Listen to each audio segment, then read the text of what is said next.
지금부터 자연어 처리를 위한 딥 러닝으로서 우리는 어떻게 문서를 이해하는가에 대해서 기본부터 차근차근 알아보도록 하겠습니다.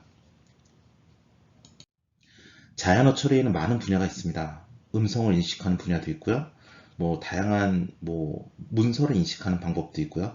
다양한 응용 분야가 많을 겁니다. 즉 사람의 말이라는 이 자연어를 어떻게 하면 컴퓨터라는 디지털 시스템이 알아듣게 할 것인가 혹은 이해하게 할 것인가가 우리의 주된 목적이라고 할 수 있습니다.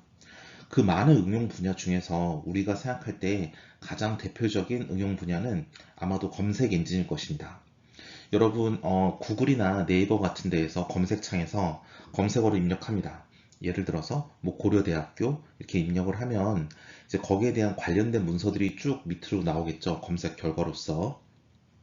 그러면 신기한 게 이 전 세계에 있는 이 많은 웹사이트 중에서 그 고려대학교라는 단어가 있는 그 사이트들을 과연 우리 이 컴퓨터는 그렇게 빠른 시간 내에 어떻게 검색해낼 수 있는가, 어떻게 이렇게 다 찾아낼 수 있는가, 이게 굉장히 우리에겐 궁금한 부분입니다. 그래서 그걸 하기 위한 이제 자동화된 기술이 있습니다. 그게 바로 이 두 가지 TF-IDF라는 기술과 그 다음에 Similarity라는 기술이 있습니다. 자, TF-IDF라는 것에 대해서 먼저 한번 보도록 하겠습니다. 이 TF-IDF라는 기술은 다른 게 아니라 Term Frequency Inverse Document Frequency라는 용어의 줄임말이라고 보시면 되겠습니다. 즉 문서가 하나 주어졌을 때 이 문서가 과연 어떠한 의미를 가지는지를 우리 이제 알아보아야 되는데요. 사람이 그 문서를 읽고 실제로 의미를 이러하구나 라고 이해해서 우리가 말을 해주는 게 아니라 컴퓨터가 자동으로 수학적인 연산을 통해서 주요한 단어들을 뽑아내야 됩니다. 그럼 어떻게 그걸 할 것인가가 이제 우리의 기본적인 목적이고 우리가 오늘 배워야 될 사항이 되겠습니다. 자, 두 번째는 여러분 보시다시피 Similarity라는 게 있습니다. Similarity는 뭐냐 하면 유사도입니다. 즉 검색어를 집어넣었을 때 고려대학교 넣었으면 고려대학교라는 단어를 주된 키워드로 가지는 문서들을 뽑아줘야 되겠지만 고려대학교에 좀 변형적인 언어들이 있을 수 있습니다. 고려대라고 하든지 아니면 고대 이렇게 입력을 했을 때에도 관련된 문서가 나오려면 과연 단어들 간에는 얼마나 유사도 있는지를 밝혀내야 됩니다. 우리야 이미 관습적으로 고려대학교라는 단어는 고려대라는 단어와 동일하다라고 할 수 있지만 컴퓨터 입장에서는 엄밀히 말하면 다른 단어입니다. 특히나 고려대학교와 고려대는 학교라는 단어가 빠졌을 뿐 앞에 세 글자가 똑같지만 고대라고 한다면 이게 같다고 딱 보여지진 않습니다. 모든 대학 이름을 우리가 약어로 부를 때에는 고려대학교처럼 이제 뒤에 학교라는 단어를 빼고 고려대라고 부르는 건 모든 대학 이름을 부르는 줄임말의 기본적인 원리라고 보시면 됩니다. 예를 들어서 서울대학교다라고 한다면 서울대학교나 서울대나 같은 걸 의미한다는 걸 우리는 알고 있습니다. 이런 걸 쉽게 규칙으로 만들 수는 있어요. 하지만 고려대학교와 고대는 관습적으로 그렇지 고려대학교는 고대라고도 부르지라고 알지만 서울대학교를 서대라고 부르지는 않을 겁니다. 이것처럼 일반화된 규칙이 없이 그냥 사람들끼리 암묵적으로 쓰다 보니까 고려대라고도 줄일 수도 있고 고대라고도 줄일 수 있다라는 건 우리가 이미 다 아는 것이고 하지만 사람들은 서울대학교는 서울대라고 줄여 부를 수는 있지만 서대라고는 부르지 않는다라는 것도 관습적으로 알 수 있습니다. 하지만 컴퓨터는 그걸 모르죠. 그래서 단어들 간의 유사도 판단이 그렇게 컴퓨터 입장에서는 쉬운 일은 아닙니다. 그러면 어떻게 단어들 간에 유사도 판단을 해서 비록 입력하는 사람이 고려대학교라고 입력을 하면서 관련된 문서를 찾아주세요라고 했을 때 고대라고 쓴 문서도 찾아내고 고려대라고 쓴 문서도 찾아내려면 어떻게 할 것인가 라고 한다면 주어진 단어들 간의 유사도를 보고 얼마나 유사한지를 우리가 판단할 수 있어야 됩니다. 이 두 가지에 대해서 하나씩 차근차근 알아볼 것인데요. 오늘의 이 강의에서는 일단 저 위에 있는 TF-IDF에서 집중을 해서 그 부분을 알아보도록 하겠습니다. 자, 그래서 우리가 문장을 이해하는 방법으로서 이제 TF-IDF라는 이 방식에 대해서 지금 이 시간부터 이제 알아보려고 합니다. 자, 그걸 위해서 우리가 예시로 써야 될 문서가 있어야 될 것 같아요. 우리가 그러면 그런 예시로 이제 드는 문서가 이제 일반적인 교과서나 그런 데서는 굉장히 유명한 미국의 인권 운동가인 마틴 루터 킹 목사님의 I have a dream이라는 문서를 주로 많이 언급을 합니다. I have a dream 이런 거 말하면 좀 익숙하지 않지만 여러분께서는 마틴 루터 킹 목사의 대표적인 연설인 나는 꿈이 있습니다 라는 연설을 이제 생각하시면 될 것 같습니다. 자, 굳이 왜 이 연설이냐? 이제 마틴 루터 킹 목사님이 실제로 이제 미국 워싱턴 DC에서 연설을 하신 건데요. 이 연설이 유명한 이유는 이 19세기에 있었던 모든 연설문 중에서 가장 유명하다라고 이제 랭크드 퍼스트, 즉 첫 번째로 뽑혔던 이런 연설이기 때문에 그렇습니다. 사실 흑인 인권 개선이라든지 그런 면에서는 이러한 연설이 가지는 대표성이 굉장히 크다고 할 수 있습니다. 그럼 이 문서를 딱 갖다 놨을 때 우리야 문서를 영어를 좀 안다면 그 문서를 읽어보고 아 이게 무슨 의미구나 주된 핵심 요약은 무엇이구나 라고 알 수 있을 것입니다. 이거는 Declaration of Independence 즉 독립선언을 했고 흑인 인권 해방에 대한 문제이기 때문에 해방선언을 했으며 마지막으로 미국 헌법에 대해서 언급을 합니다. 미국 헌법은 이제 인간은 모두 다 평등하고 뭐 고유한 자유를 누린다 뭐 이런 내용이 있었기 때문에 아마 그렇겠죠. 자, 이거는 우리가 그 문서를 직접 읽으면 얻어낼 수 있는 정보입니다. 그런데 컴퓨터 입장에서는 이렇게 하나하나 읽은 정보를 우리가 컴퓨터가 감정이 있거나 거기에 대한 이해가 있어서 아 그렇구나 라고 딱 알아낼 수 있는 건 아닙니다. 컴퓨터는 자동적으로 문서가 들어왔을 때 요약어를 뽑아내고 그걸 통해서 이 문서가 가지는 의미를 자동적으로 디지털로 정보를 가지고 있어야 그 문서를 요약해서 가지고 있는 것이고 그 문서를 검색하기 위한 키워드가 입력이 됐을 때 거기에 맞춰서 이 문서를 찾아낼 수 있는 것이겠죠. 사실 이거를 그 정보 검색이라고 부르는 연구 분야에서는 다큐먼트 서머라이제이션, 즉 문서의 요약, 자동 요약이라고 부르는 부분이기도 합니다. 자, 그럼 우리가 이 연설문을 요약을 할 텐데요. 그 전에 이제 수학적인 분석을 해봐야 되겠죠. 이 연설문에 대해서. 첫 번째, 이 연설문은 총 82개의 문장으로 이루어져 있습니다. 그리고 총 1579개의 단어를 사용을 했고요. 하지만 단어 중에서는 중복된 단어들이 있을 거예요. 예를 들어서 여러분께서는 단어를 딱 보시면 영어 같은 경우는 뭐 대명사들이 있죠. I, am, 그 다음에 뭐 he, she 이런 단어들이 계속 반복적으로 나올 건데 사실 그런 단어들은 특별한 의미가 있다고 볼 수는 없습니다. 이 문서의 대표 단어는 I야. I라는 단어가 되게 많이 나오거든 라고 말을 하면 그건 조금 이상하죠. I라는 단어가 가지는 의미가 이 문서만의 특별한 의미는 아니기 때문에 그렇습니다. 그래서 그런 것들은 조금 약간 우리가 나중에 배제하는 법을 또 배울 거예요. 그런데 또 이제 그렇게 중복되는 단어들이 많기 때문에 그럼 딱 중복되지 않은 순수하게 몇 가지 종류의 단어를 썼느냐라고 봤더니 523개의 단어를 썼다고 합니다. 그리고 우리가 하나하나의 센텐스마다 몇 개의 단어가 있는지를 봤더니 대략 18.57개의 단어가 존재한다 라고 이제 우리가 요약을 할 수 있습니다. 자, 이걸 가지고 이제 요약어를 뽑아보고 싶어요. 지금 왼쪽에 보시는 게 그 I have a dream, 나는 꿈이 있습니다라는 마틴 루터 킹 목사님의 연설문을 그대로 옮긴 것이고요. 그것을 통해서 총 16개의 키워드를 뽑아보았습니다. 즉 523개의 이제 유니크한, 즉 중복된 걸 다 배제했을 때 523개의 단어를 사용했다고 말을 했는데요. 그 중에서 제일 이 문서를 잘 대표할 16개의 단어를 뽑아라 라고 하면 오른쪽처럼 된다고 합니다. 그럼 저는 이 왼쪽 문서를 읽지 않았어요. 아직. 여러분도 아직 읽지 않았습니다. 하지만 오른쪽 단어를 제가 한국말로 해볼 테니까 여러분께서는 이 문서가 가지는 느낌을 한번 상상해 보세요. 자, 첫 번째 한국말로 앞에 어메리카부터 하나씩 읽어보겠습니다. 미국, 형제, 꿈, 신념, 자유, 신, 희망, 정의, 나라, 인간, 산, 국가, 흑인, 사람, 쉼터, 함께 다 함께. 자, 이런 단어를 들었을 때 느낌이 어떠세요?